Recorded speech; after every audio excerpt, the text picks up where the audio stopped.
Our goal there is to get around about 500,000 new people playing the game. So that's not an insignificant goal, but certainly very achievable.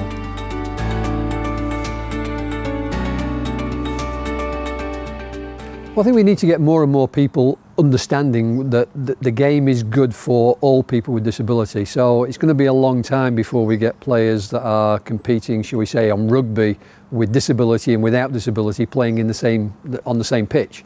And it's very difficult to do that. And I think it would be the same for tennis, it'd be the same for many other sports. But of course in golf you can do that. So in golf we have people that are playing with different golf handicaps that is, and different abilities, different disabilities and abilities, and yet they can all compete at the same level and can compete at the same time. So that's a really big plus for golfers with disability. And it's a big plus for golf.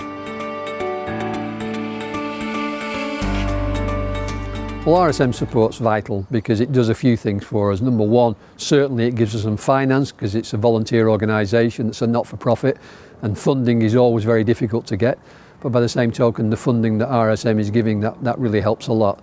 But I think it's more than that. It's what RSM brings to us in terms of credibility, but also in terms of being able to meet other people, in the industry, to be able to have more credibility, if you like, in associations that are not necessarily involved in sport.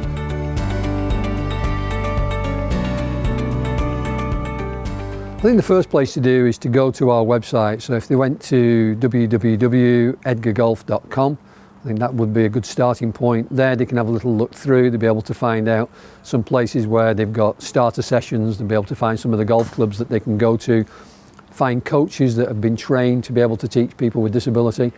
But there's lots of professionals that are now trained to be able to teach people with disability. So it's just a question of signposting them, getting them to the right place and starting correctly, because it's like anything. If you start correctly, it's quite easy. If you start badly, it can be really, really difficult.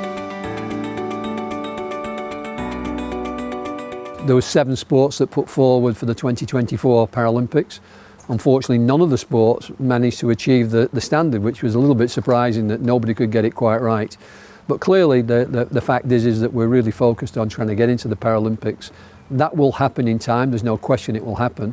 But in the meantime, working on a World Series, working on world events, so there's other major world events that are out there, such as the Commonwealth Games, Invictus Games, World Championships, there's plenty of other big events to go for.